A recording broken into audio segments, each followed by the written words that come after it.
And welcome to our faculty conversation in African American Studies.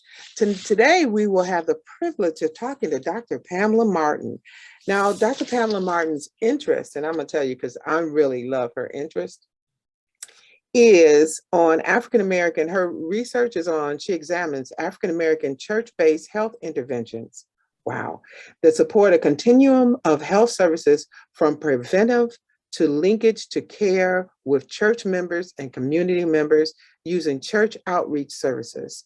She's established 3 areas of exploration: theological orientations and behavioral outcomes, development of a theological orientation church climate scale, and religious socialization and health outcomes among African Americans. And from that, I'm going to leave you in the hands of Dr. Pamela Martin, and please enjoy. And if you have any questions, please feel free to put them in the Q&A. Thank you. Oh, thank you so much for that warm introduction. And I'm just extremely delighted to be here today to share about my work and what was shared with me. This is an informal discussion about my research, and I'm very delighted to share about the development of my research agenda and the research that I've been conducting since I was a graduate student at Michigan State University. So now I'm going to go and share my screen and get started.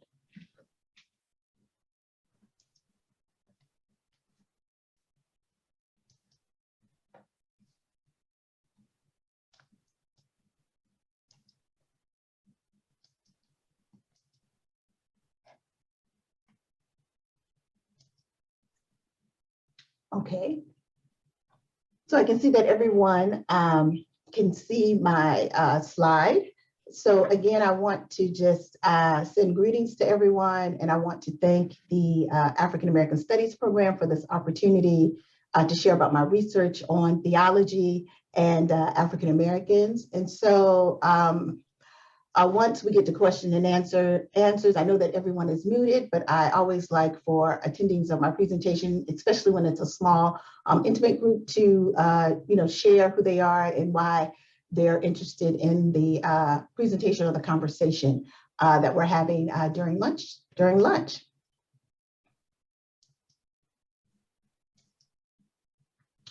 Okay, so basically, the presentation outline includes what is the Black church. So we're going to be talking about what is the Black church, and what is the role of theological beliefs, and how psychology has thought about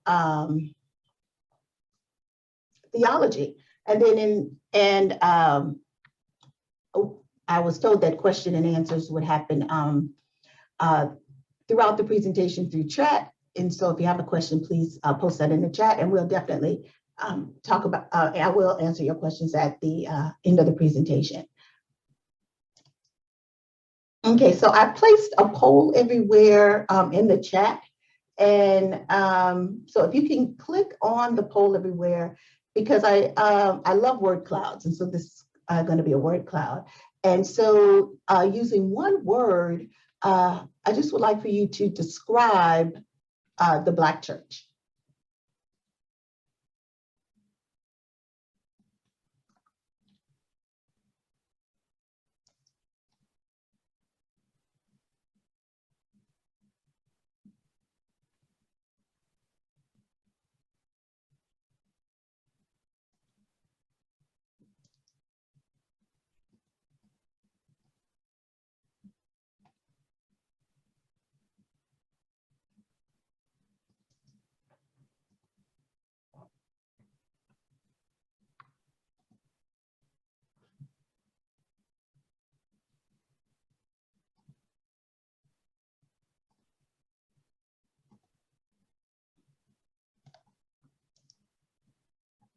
Okay, I see family, I see spiritful, very commercialized. Okay, very interesting. Okay, let me see if the poll everywhere link is working. If not, then just place it in the chat and I can just read them.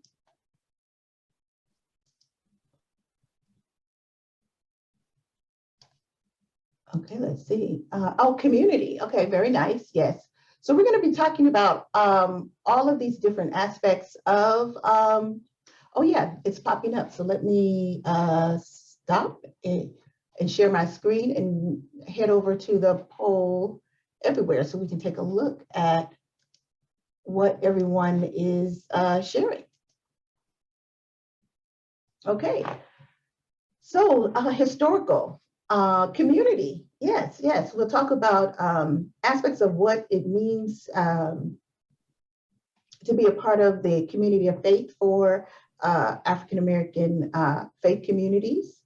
Safe, yes. Historically, starting with the work of Albert Rabotel, he talks about the Black church being this invisible institution and a place of safety for enslaved Africans, and also a place where other historians have shared, a place where African Americans were able to learn how to read.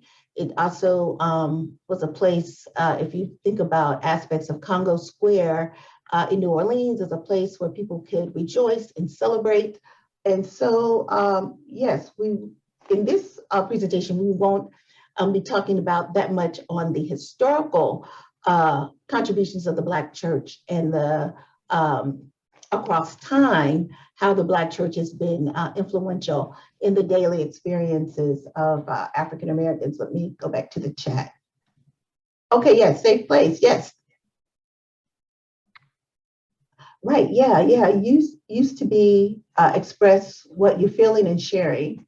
Okay, now it seems more routine and orderly. Yeah, we're gonna talk about different theological frameworks within African American faith communities, especially Protestant churches. And so we can get back to that point about how the point that Charlene made, how the church has changed over time.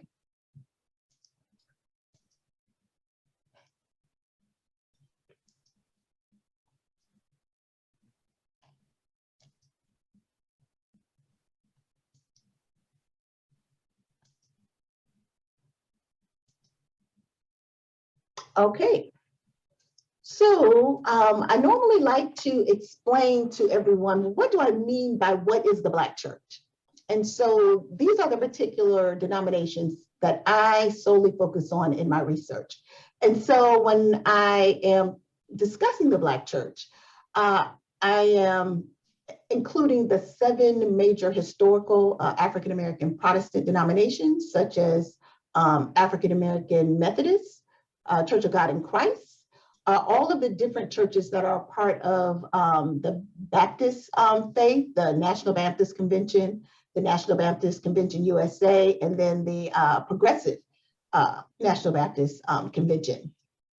But then it also represents churches that are part of white denominations, such as United Methodist, United Church of Christ, and Episcopalian. And then it also includes non-denominational churches, churches that are small storefront churches, to the large mega churches as well.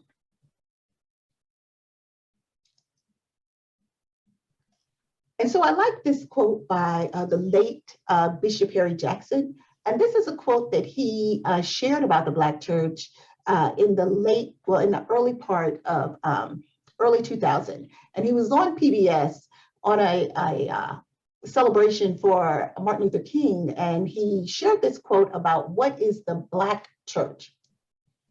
And so if you're not familiar with Bishop Harry Jackson, he was an evangelical leader, and he used to be a commentator on, an invited commentator on several different news channels, CNN, PBS, the new PBS NewsHour, Fox, ABC, MSNBC, and et cetera. So in his quote, he says the difference between the white church and the Black church. And when I delve in deeper into the conversation about the Black church, we're really going to understand what his point when he talks about righteousness and justice. So let me just read this for you. He says, I often say that the white-led church in America has been oriented toward righteousness, or what I call personal holiness, such as they're against gambling, same-sex marriage, and they're against things like abortion, etc. But the Black-led church, coming from King's background or his legacy, often has been tremendously mobilized around the issue of social justice. And so what we're saying is that these two things are being married together, righteousness and justice. And so in my work, I'm very much interested in the theological orientations within Black churches and how they look at issues such as their spiritual righteousness as well as justice. And so we're going to talk a little bit about that later on in the presentation. And so, is your God Black? And so this is the second quote. This quote actually helped me through my dissertation. It came out just right on time.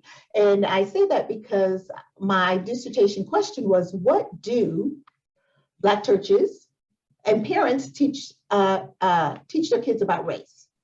And are parents and churches consistent in what they teach their kids about race? And so this quote is from a distinguished professor emeritus, Andrew Billingsley, who was at the University of South Carolina.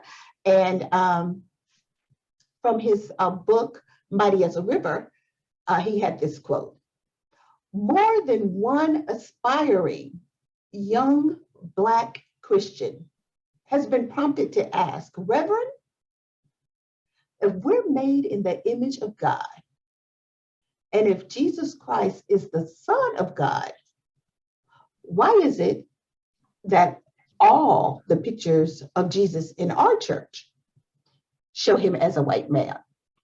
And so I think that question is a profound one, and a question that I have been investigating since I became interested in the Black church. So how do churches socialize their congregations about race? And so we are going to have a discussion about that. And so in the religious literature and the sociology literature, and also in the psychology literature, there are two theoretical frameworks that guide my work. And so I put the book that really helped me in thinking about the Black church is The Black Church and the African American Experience by Lincoln and Mamilia. And so in this book, it talks about the 6 dialectic tensions that African American churches kind of navigate through as they promote their faith. And it talks about how they are active in the world and how they participate in social justice programming. What are their belief systems about faith? And so I used 2 of those dialectic tensions in my work, and I'm going to describe those later. And psychology has come to, in my opinion, and I'm a community psychologist by training, so I'm really talking about this from the discipline of community psych. We really started thinking about theology in 1998. And so Ron Potts wrote a piece about why are we not exploring theology and the role of theology in shaping the daily experiences of African Americans. And so then Pargament and Matten, they wrote a chapter about how community psychologists and other psychologists should think about working with faith communities. And so I'm very much interested in the theology piece and also these different pathways of social action. So if you go to my website, you will see an article about Black megachurches. And we focused on the mission and the theology and these different types of pathways that churches engage in as they promote their faith and socialize their congregations about their religious practices. And so in this theological framework, we focus on different types of theology.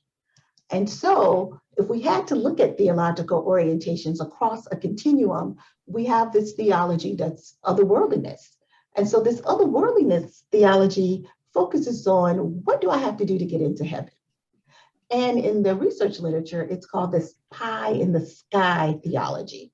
And so that's one of the theological orientations, theological belief systems within African-American churches. And so we know about and so if you want to think about kind of otherworldliness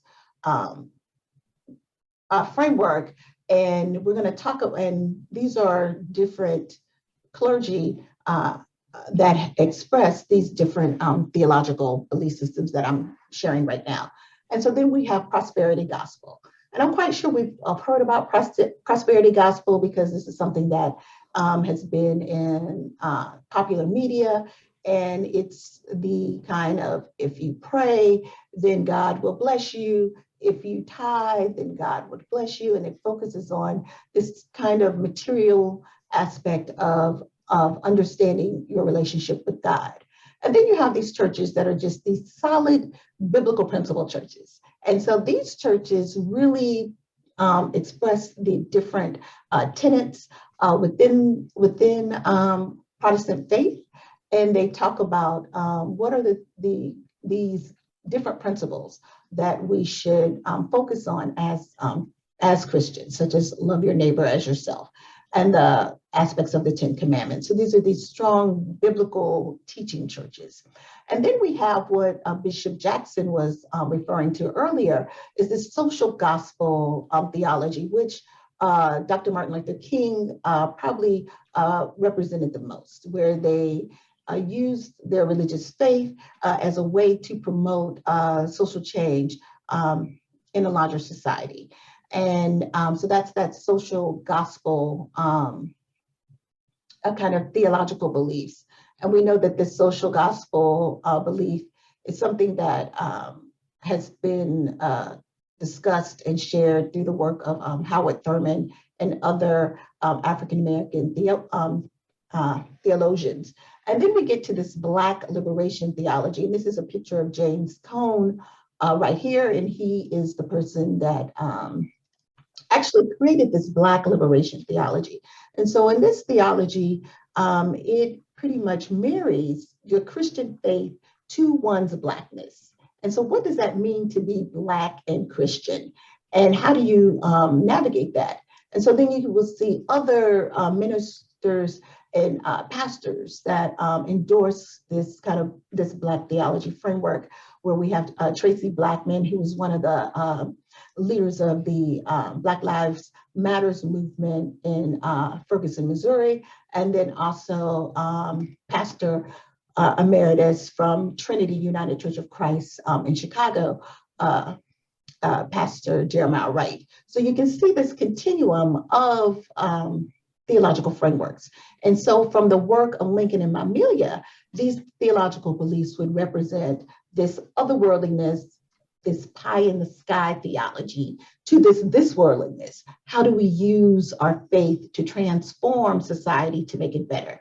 And so this is that particular continuum. But then it also looks at this primitivistic. So what do I do in my private orientation around my faith, around prayer and studying the Bible, and just kind of these traditional activities you would do in your faith walk, to more of what Bishop Harry Jackson was talking about, marrying your faith to your righteousness and justice. So how does your faith lead you to participate in these justice movements? And so when I think about someone contemporary, I think of Reverend Barber and his Poor People's Campaign as someone that is the epitome of this kind of communalistic aspect of this theological orientation.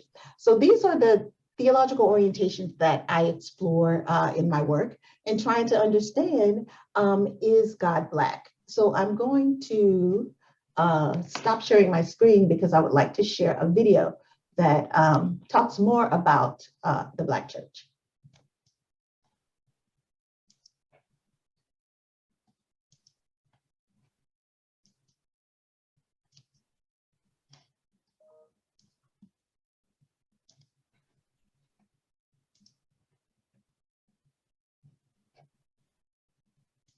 Soon, a voice from the academy would create a new theology that fused the cultural, the political, and the spiritual, radically redefining the role of Black Christianity in a revolutionary new era. Right theology basically is a theology which has defined the Christian faith in such a way that it has no relationship to Black people. In 1969, James Cone, a professor at Union Theological Seminary, published Black Theology and Black Power.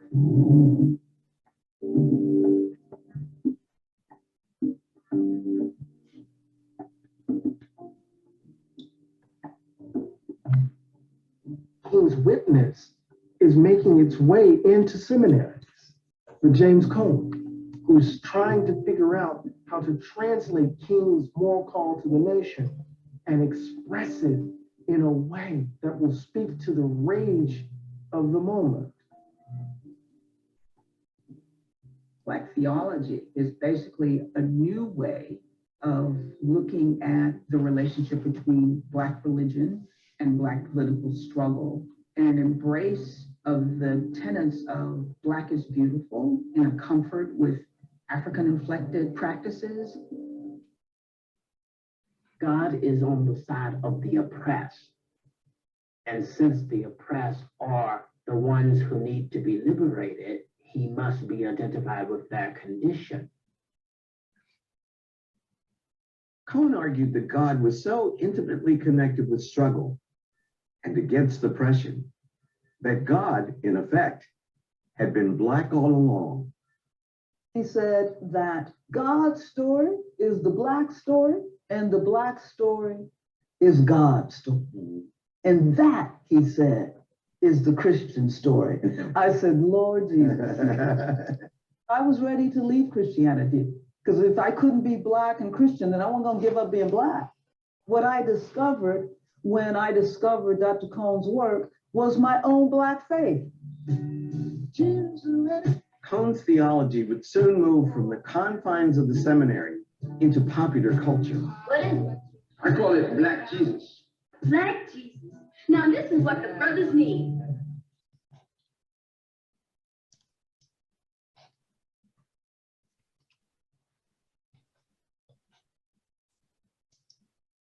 Okay, and so this is one of the theological orientations that I explore, is understanding how people, what their relationship is to God, and then also how do people see God?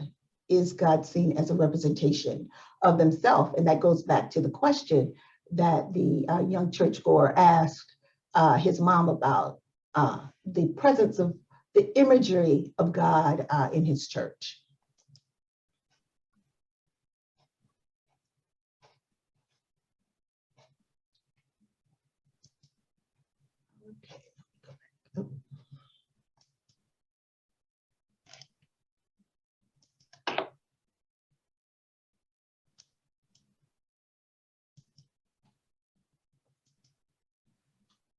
Okay, and so we've talked about these different theological orientations, and then different pastors or clergy that actually have communicated those religious beliefs. And so I just shared that what does the representation of God look like?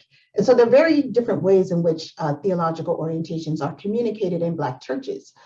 One way is through the clergy, and especially the pastors, as it relates to the different theological messages that are communicated from the pulpit. And so we know that those different types of beliefs are also intertwined with what's being taught in their in their Sunday school materials. And so one of the things that I explore when I conduct my research is what type of religious materials are they using? Do those materials reflect different aspects of African American culture, and are those materials culturally relevant to the African American experience. And then in my participant observation work at Black churches, I also look at what are the images on the walls in the stained glass windows, and do those images actually reflect African Americans? And so this picture, excuse me, is the stained glass window at a church in Alabama that was part of the civil rights movement that the bombing took place. And so you can see that this representation is one in which when individuals go into church, they see themselves. And so I'm very much interested in, well, when you see yourself through the stained glass windows, through these materials that are used to help you strengthen your faith, the Sunday school materials, or what's being preached through the pulpit, how are all of those things helping African Americans to think about their relationship with God, and also in the Imago Dei, the likeness of God? And so how do I go about actually determining that? Is that I have created a theological orientation scale, and it taps into those dimensions from otherworldliness all the way to this Black liberation theology.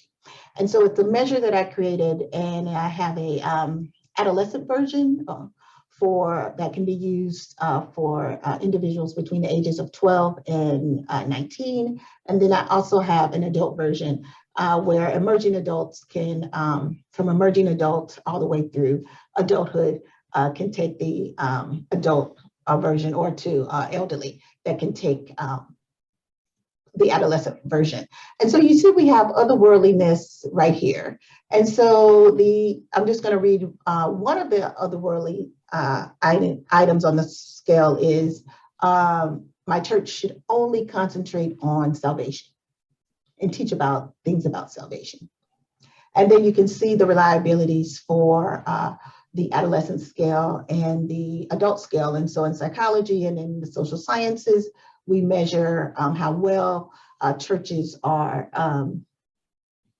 on how well they actually measure what they're supposed to measure, and anything above a 0.70 is considered a pretty good measure. And so then we have the second subscale within my African American Protestant faith community scale, biblical principles. And so an example of an item is my church teaches us to help others. Okay, it's a biblical principle. And you can see what the reliabilities are. The reliability is higher for adolescents, but for some reason, the adults is a little bit lower at 0.63. And then you have the social legacy scale, which taps into the Black theology. So how has the Christian faith, particularly in the United States, assisted African Americans through the three historical periods, enslavement, segregation, and currently post-civil rights? And so an example of one of the items, my church teaches pride in African American heritage.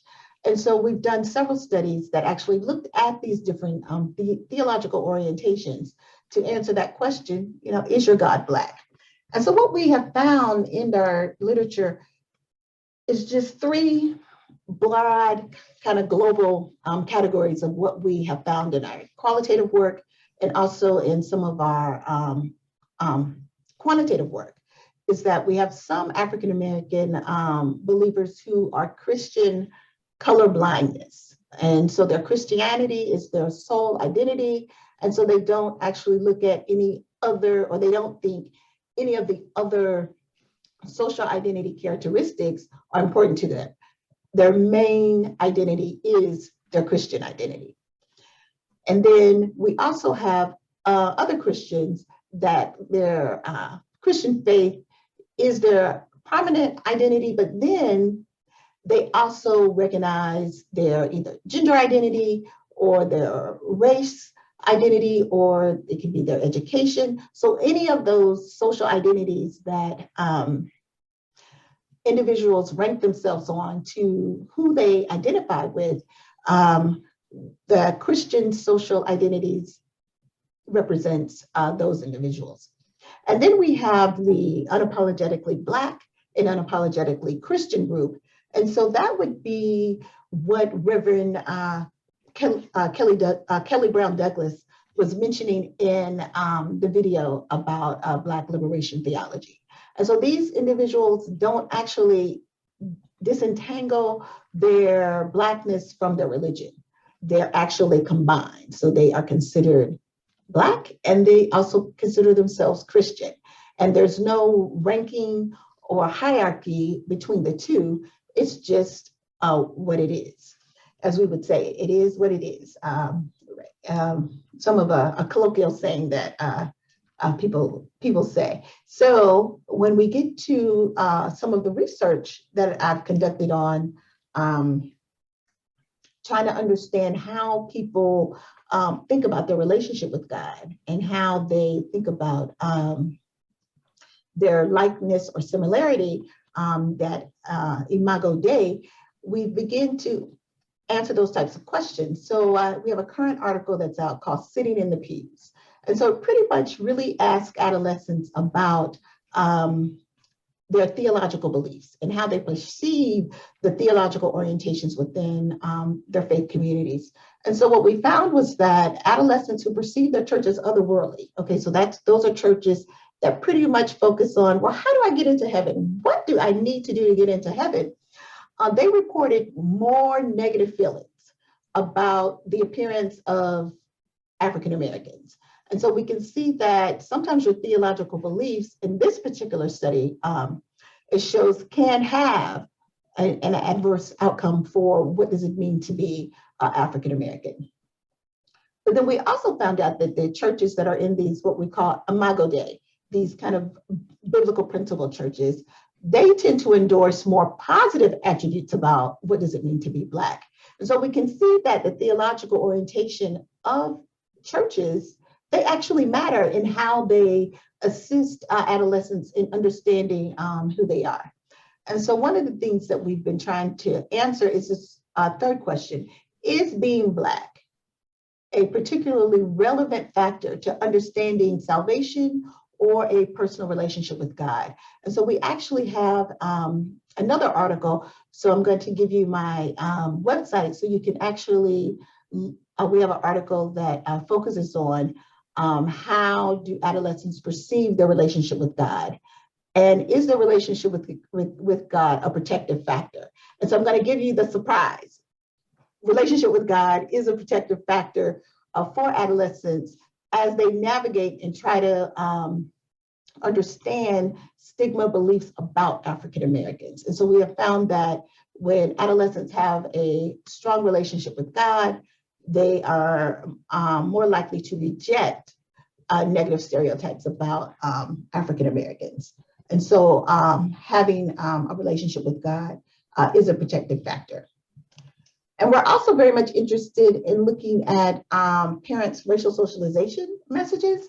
And so these are some socialization messages that were created by Howard Stevenson, and it focuses on spiritual and religious coping messages. So what do your parents teach you about spirituality and how it helps you cope with your daily experiences? Extended family caregiving, which are messages that what specifically are different family members are teaching you about coping, and also providing you social support around your immediate environment. And then the cultural pride reinforcement is exactly what it means. How are parents socializing children to have a positive, strong sense of self-identity of being an African American child? And then also this racial awareness teaching. We know that parents have to have the talk, right? We all know this. It's something that all Black parents have to do. And so what are the ways in which parents have that talk, and what are the messages? And so that scale taps into some of those messages that parents might be communicating about racial awareness teaching. So what did we find? Okay, so what we found when we asked parents and adolescents is that adolescents who reported higher biblical principles, when they thought that their church communicated these particular messages, they reported higher levels of spiritual and religious coping messages, okay, which would be consistent. So you would think churches that focus on these biblical principles or teachings within the Christian faith would have higher levels of spiritual and religious coping messages.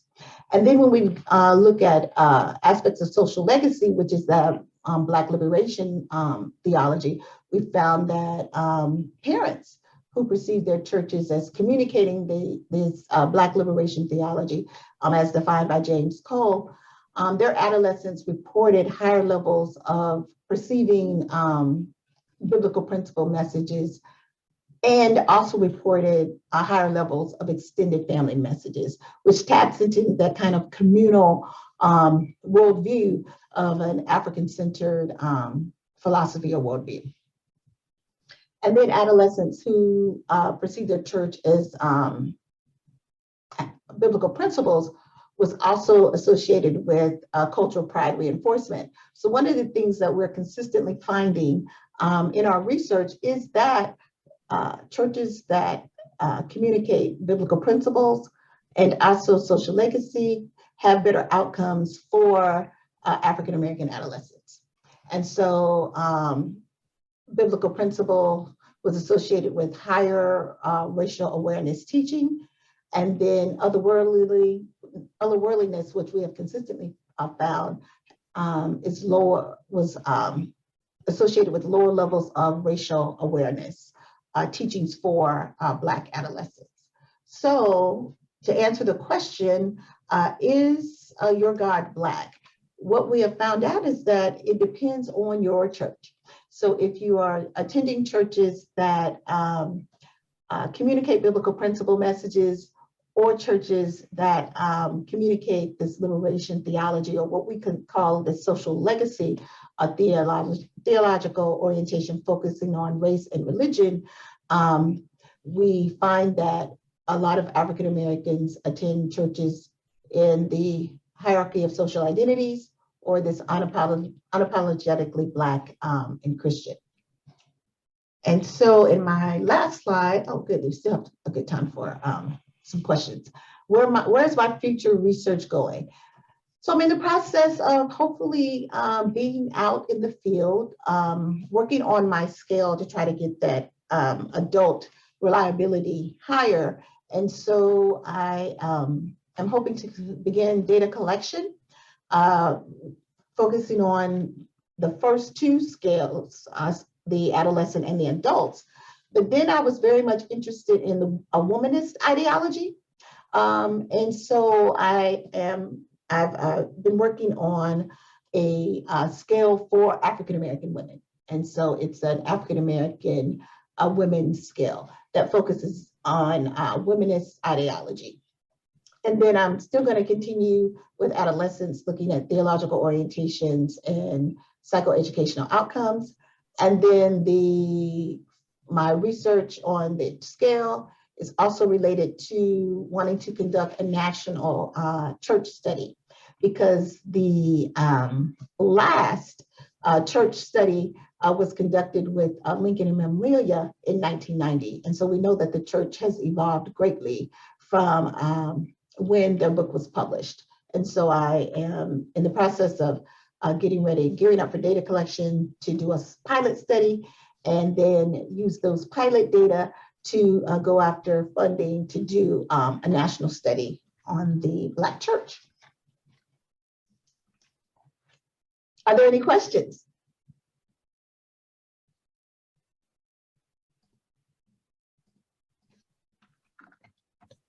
No questions? No questions? No comments? I have comments though, Pam. Okay, I think sure. this was wonderful, and I thank you for this presentation. This is say no, not yet. I'm enjoying it. Charlene says she's enjoying it. I remember thank you. during my grad studies, I read the book, Must Our God Remain White? And then the other one that really got me, and it reminded me when you were speaking in regards to a white woman's Christ, a black woman's Jesus. Do you, those books? And I thought back, a lot of the things resonated with me because of the fact that my children grew up for like the past 29 years with a portrait of a black Jesus with dreadlocks, you know, and they thought everybody's house should have a black Jesus, you know, they didn't know, you know, and coming into churches, sometimes, you know, we were visiting churches, sometimes they would do the little whisper, "That's a white Jesus." Right.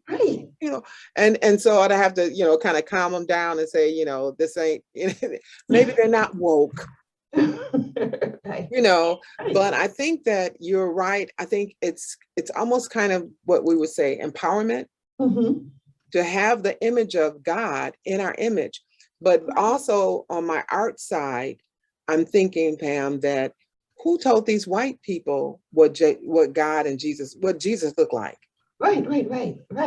You know, and, you know, when we even go to the Bible, we see, and you know that, we see the image, the description of what Jesus looked like.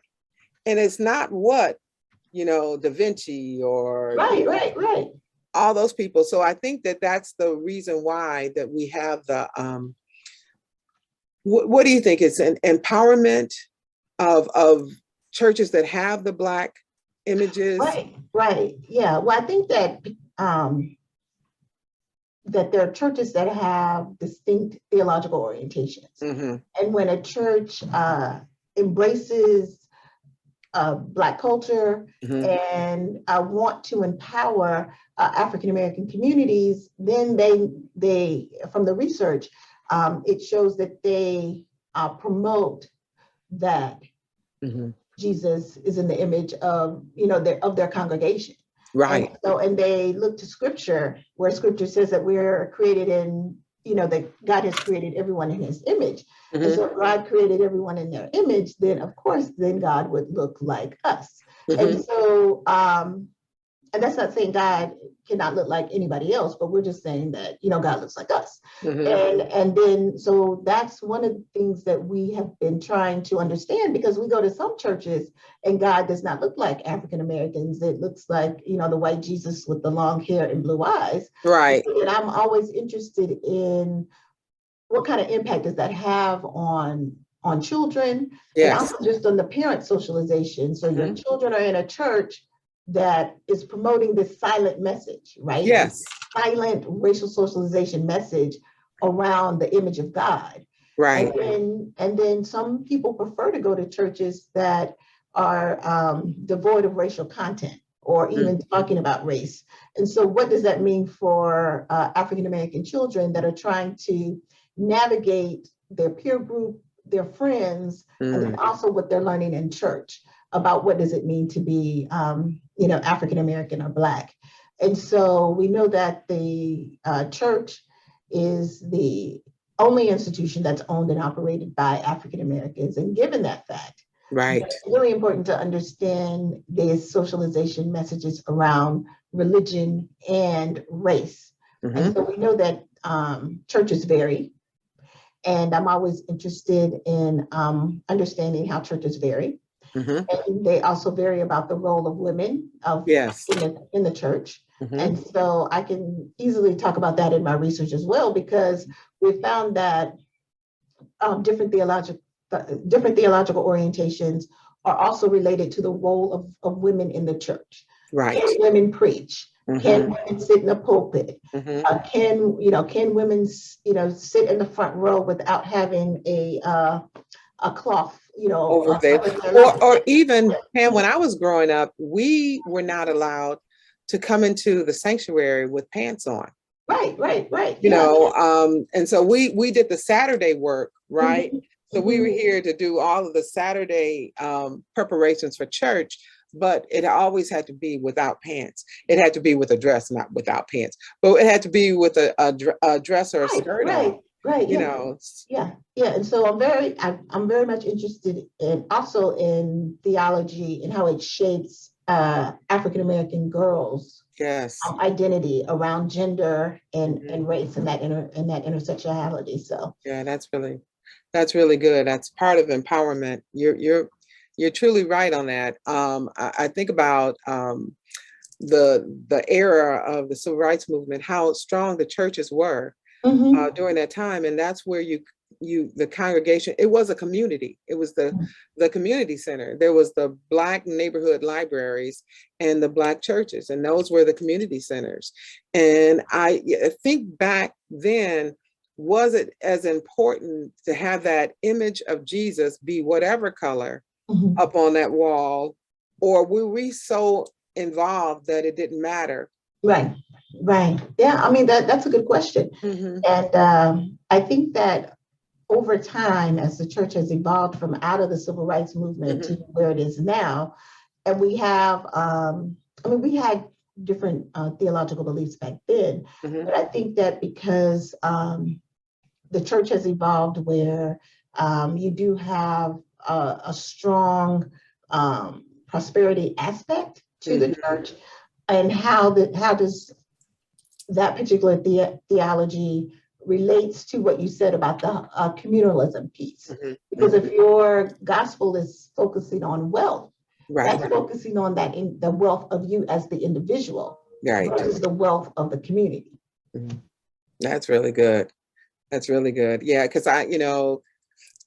knowing the involvement, of is that reason why these our youth don't go to church. These young people, they don't attend a church because they don't see themselves in that church, Right. not even on the walls, not even in the art. I saw that Charlene made a comment in regards to saying her brother made a picture of Jesus with dreadlocks, when they were younger.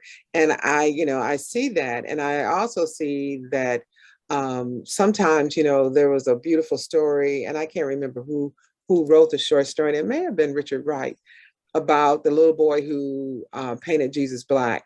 Mhm. And, he got kind of reprimanded for it, but how, and you think, well, how dare they, what, because of white supremacy, it was, it was what it was. Right, But for now, our children have to see that and evolve, right, even though when we go into our museums all over the world, they see a very European Jesus figure that basically is not even logical when it comes to yeah, uh, the location, right. the location, right? So I think that the Imago Dei Mhm. is important.